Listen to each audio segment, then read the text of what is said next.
Hey, how's it going? Welcome to Rainer on Leadership. My name is Josh. My name is Sam. I am a PK, and I have 4 PKs. Yeah, for those not informed, PK means pastor's kid, and Sam's dad was a pastor for a time, and then served denominational work. My dad was in the Navy, and then he retired and did all kinds of things. So I am definitely not a PK. I'm a Navy brat, but totally different thing. Totally different. It is. Not even the same. I guess what would be similar is you move a lot. Other than that, there's not too many similarities. Yeah, you can. Yeah, definitely. So, But yeah, I want to push into this a little bit because I think being a pastor's kid is different now than it was when I was a pastor's kid. And that's really where this episode came from. I was just sitting around thinking about my children, which I do often, pray for them often. And I thought, you know what, it is different for them. So how is it different? And I want to push into that. But before I do, I want to thank our sponsor, Southern Seminary. In fact, it's the Southern Baptist Theological Seminary of Louisville, Kentucky. And it's a place that you should want to be. It's a place that you should want to go. And you can go online now. They have a fully online PhD program, which I'm excited to announce, and I know they are excited as well. So the Doctor of Philosophy and Christian Studies at Southern Seminary is really a good option for people. So if you have your master's or are finishing up your master's, by the way, if that's the case, it's just good. The best advice I ever got was just to roll right into it, from master's into PhD. Don't take a break. And I did that, and I'm glad I did. Otherwise, I don't know that I ever would have gotten into the PhD program. I just wouldn't have done it. So if you are finishing up, this is definitely one to be on the radar. In fact, it should probably be at the top of the list, simply because it's one of the best seminaries, if not the best seminary that's out there, and you get a PhD in Christian studies. So it's phenomenal program with all the same professors that teach there. Just happens to be online. So you can learn more at sbts.edu/Rainer. sbts.edu/Rainer. Rainer. All of you listeners should know how to spell my name at this point, or my dad's name. It's Rainer on Leadership. So Rainer. sbts.edu/Rainer, or you can click the link in the show notes. Would love for you to go there, and we're very grateful to Southern for sponsoring today's episode. All right, yep. Josh. Is it different now? Do you think so? You know, I mean, we've got some topics there, and you know, for the conversation, I'll be adding just some of the realities of ministry and sort of that outside appearance, because we do have a lot of people that listen to the show who are not church leadership, who are not necessarily pastors, and so they may even be wondering, like, is it different now? Whatever was it? You know, they're like, what is this concept of pastors' kids? I do think it's different than maybe the world you grew up in, because just pastoring is different than the world that you grew up in, and that's got some downstream effects. But yeah, I'm going to say it's different. So let's talk about why. The first way that it's different being a pastor's kid now than in the past is there's just fewer young families in ministry. There's just fewer kids. There's fewer preachers' kids. And the reason is because the average age of a pastor is 60. So this image of that 30-something pastor with 3 young children, I think a lot of people have that image, but that image is not reality. They exist. That was me 10 years ago. And now my kids are getting older, and I am older, and I will soon be the average age of a pastor, which is 60. So I think that's just point number one, is there are fewer preachers' kids out there because there's fewer pastors that are of age where they have children. Yeah, when I first read this, I thought, is that true? And I think it is, because of 2 different contexts. The previous church that I was serving at was in a very rural kind of small town, and there weren't, when I think of the other pastors in town, all the other lead pastors in town had grown children. Children that were off. They were all older, even past their 60s. Now the context that I'm in now, I can think of several people, several pastors and ministers that are my age or younger, they have younger children. My kids go to school with several pastors, but it's such a weird. I'm in a weird place. My kids go to school with the pastors and ministers' kids of 4 or 5 mega churches that are all within the same 15-minute drive. So we have so many big churches and things, but I think for the vast majority of the United States, this is probably true. There's just very few. And so when you think about it, like there could be quite a few kids that their dads work in finance or work in hospital if you're in that area or, that kind of stuff. But there'll be very few pastor kids. And so that's going to be a different sort of level of sort of an isolation feeling just by the nature of it.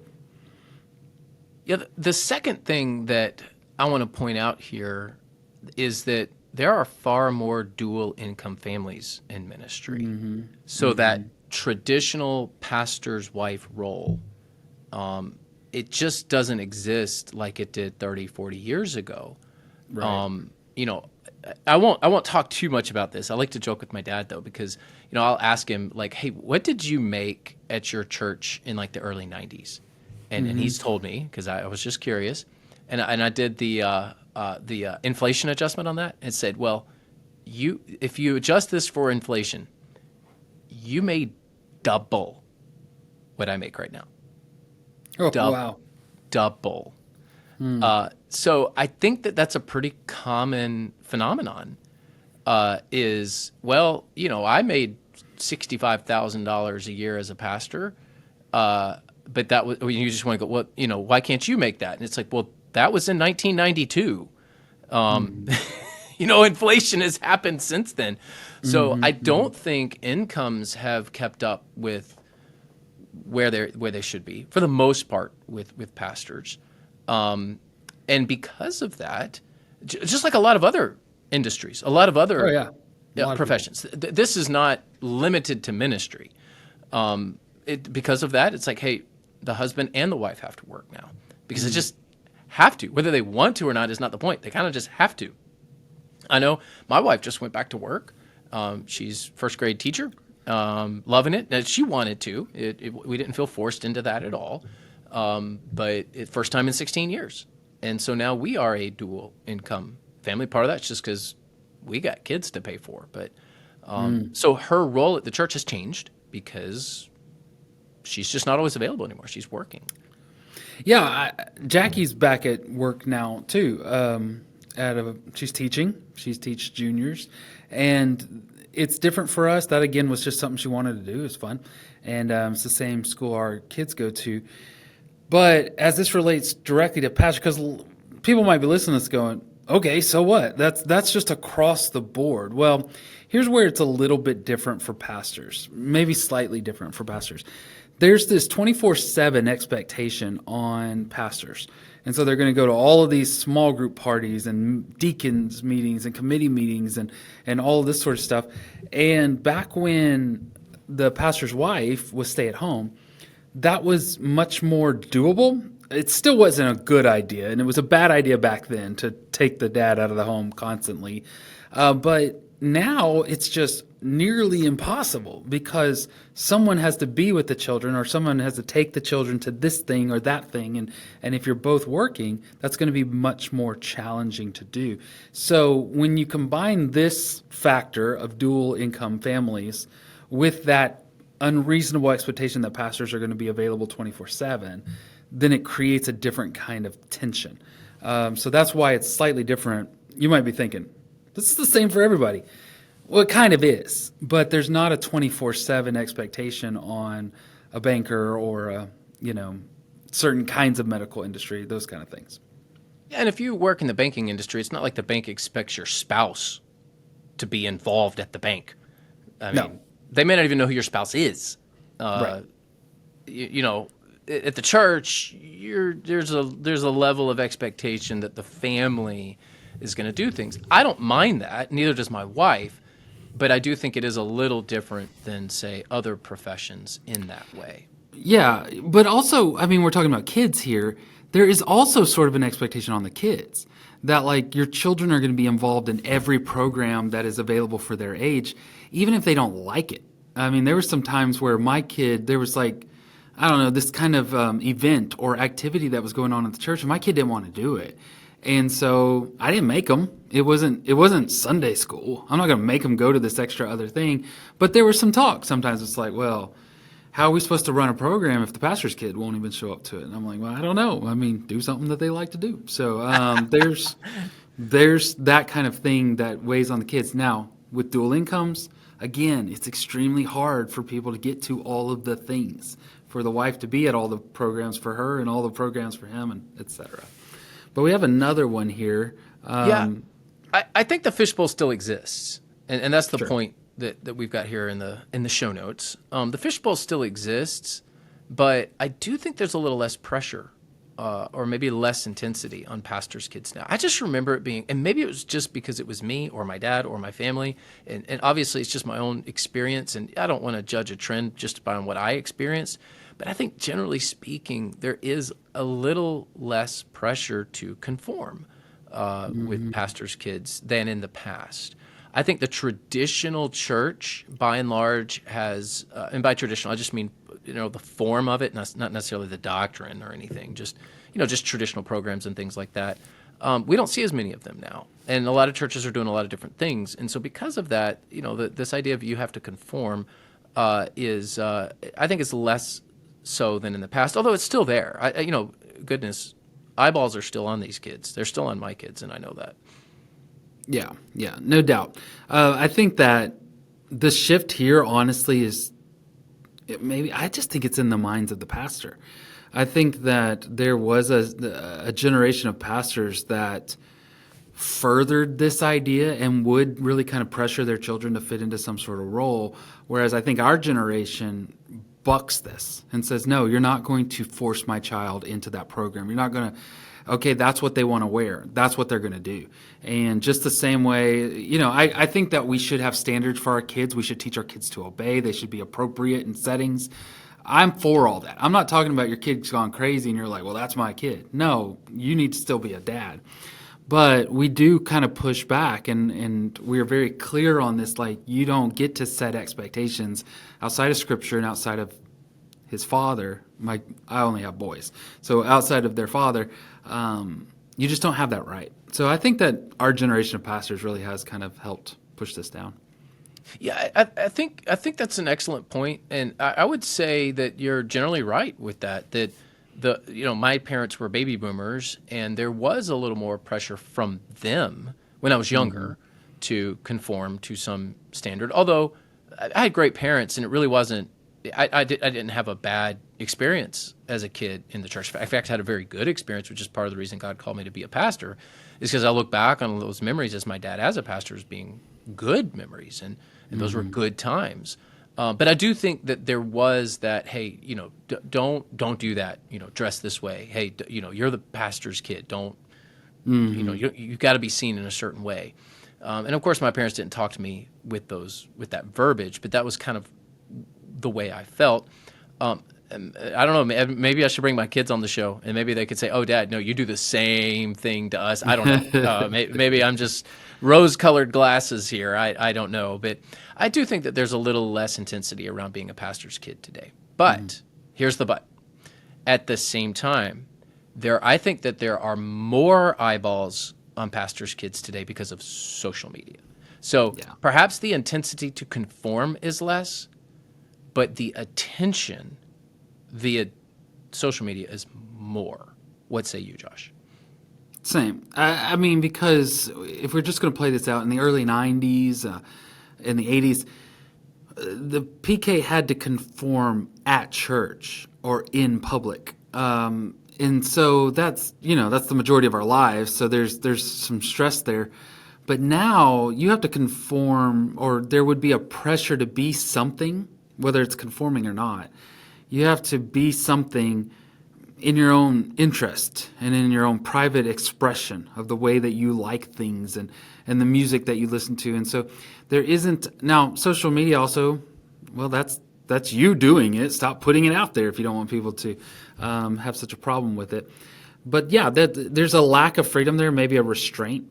in the digital world that other kids may not necessarily feel. Now, I think politicians' kids, I think maybe high-profile coaches, there are professions that are similar to pastoring in this avenue with pressure and public persona, but it's not the same for those not in ministry or high-profile or very publicly scrutinized positions. Yeah, it's a good point. I think coaches' kids, very similar. Politicians' kids, very similar.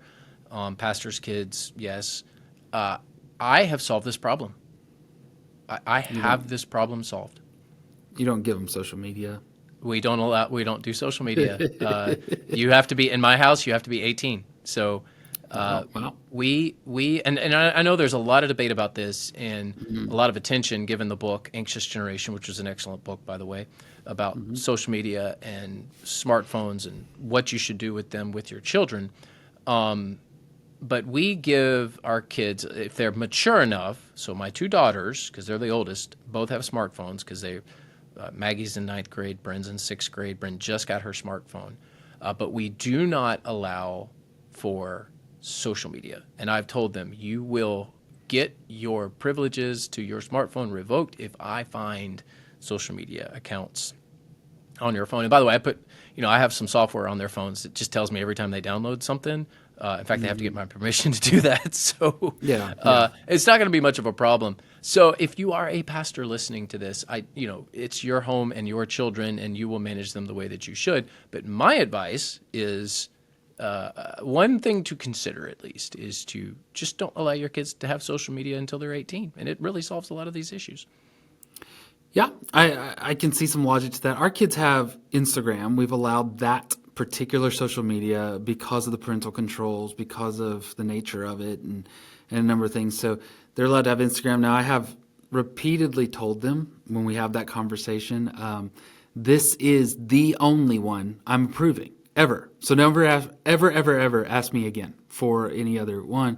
And a couple times there was some whining and some complaining because their friends had this one and they just felt so, and no, that's the one we're having. Now, there are times I wish we stuck to like the 18 rule. They had to be 13 to get the Instagram. And they also have like a 30-minute limit per day. That's all they can be on it, and then it just shuts down because of the software. So I'm with you. You definitely got to constrain it and limit it to how you are, your convictions, I guess, whatever that is. 30 minutes, man, that for a young person, that's like torture. That's like, I'm just getting started on this thing, and then it shuts down. Good. Go read a book. Go clean your room. I don't care. All right, last thing. There is a biblical mandate for pastors to manage their homes, and I agree with that. And I think that there is a level of being above reproach with how you lead your family as well as how you lead your church. That being said, should pastors' kids be held to a higher standard in the church? And if so, to what degree? No, I would say the word there is, the problematic word is higher. The pastor's kids should be held to a standard. And there's a lot of times I just ask myself, if it was a church member's child, what would I kind of expect them to do as their pastor? What would I expect them to do with their child? That's kind of the standard that I'm going to hold my kids to. Same thing with my wife or myself. It's like, what would I expect a normal, regular, committed church member to do and to be a part of? Then that's what I'm going to do. And I'm going to lead at that point. I don't feel like it's a higher standard. In fact, I don't believe that I'm one of those people that don't believe that 1 Timothy and Titus, those qualifications for pastors are a higher standard. I think that's the base standard. I think we should all live to that. That should be exactly what we live. But because we're broken, only a few people do, and those are the ones qualified to be church leaders. So I think the problematic word there is higher. And so what I would say is, if you're a pastor and you're listening to this, I would really, really try to eliminate the idea because of what I do, you have to do this. You just really don't want to communicate that way. But because you're a Jesus follower, because you are in Christ, these are things that honor God. These are things that we don't tolerate because because they're not befitting of Christians, or because we're trying to form disciplines in your life that, I say around my house all the time, I'm not raising children. I'm raising adults. Like, the point is for you to be an adult, to be a responsible adult. So we're not allowing that sort of stuff. So, if you could just eliminate the idea, because there's not we say bankers sometimes or something like that, but like, could you imagine a banker like, hey, listen, I'm a banker. You have to have perfect money management. Like, I can't be having you walking around without good money management. I mean, they wouldn't do that. They would just say, you need good money management because you need to be an adult who functions in this world of money. So it's the same way. You need to be a good Jesus follower because it is Christ honoring and it's good for your soul, not because your dad gets paid to preach and lead a nonprofit. That's not the standard there. Well, that's a great way to end and a great point. And I'm not even going to try to argue with you on that one because you made such a good point. Yeah, I think the problematic word is higher there. And I kind of put that in the script intentionally. And I think you've eloquently stated what most of us pastors feel, at least those of us with children who have raised kids in the church. Want to thank our sponsor, Church Teams. Hey, if you haven't... we've got Boyd. I think we've done these backwards. We've got Boyd coming up on the show soon. In fact, at the way we recorded it, we just recorded it. But Boyd's going to be coming on the show, and we're excited to have him on the show. So be on the lookout for that interview. But he's the co-founder of Church Teams. Church Teams is our sponsor. Want to thank them for all that they do for churches when it comes to church management software. They can help you be proactive as a church with technology, not just reactive. In fact, that's in the interview, so take a listen to that. But they're a great support for churches with a variety of things, whether it be a texting system, project management, building a website. They've just launched a new way to build your website. They're really good at that. So what you can do is you can go to go.churchteams.com. Go.churchteams.com. We'll put a link in the show notes as well. And we want to thank Boyd and his team, Church Teams, for sponsoring this episode. That's right. Thank you so much for listening to Rainer on Leadership. Make sure that you share the show and help others see what is going on. Just get the word out on Rainer on Leadership. Thank you for listening. We'll catch you next week. Check you later.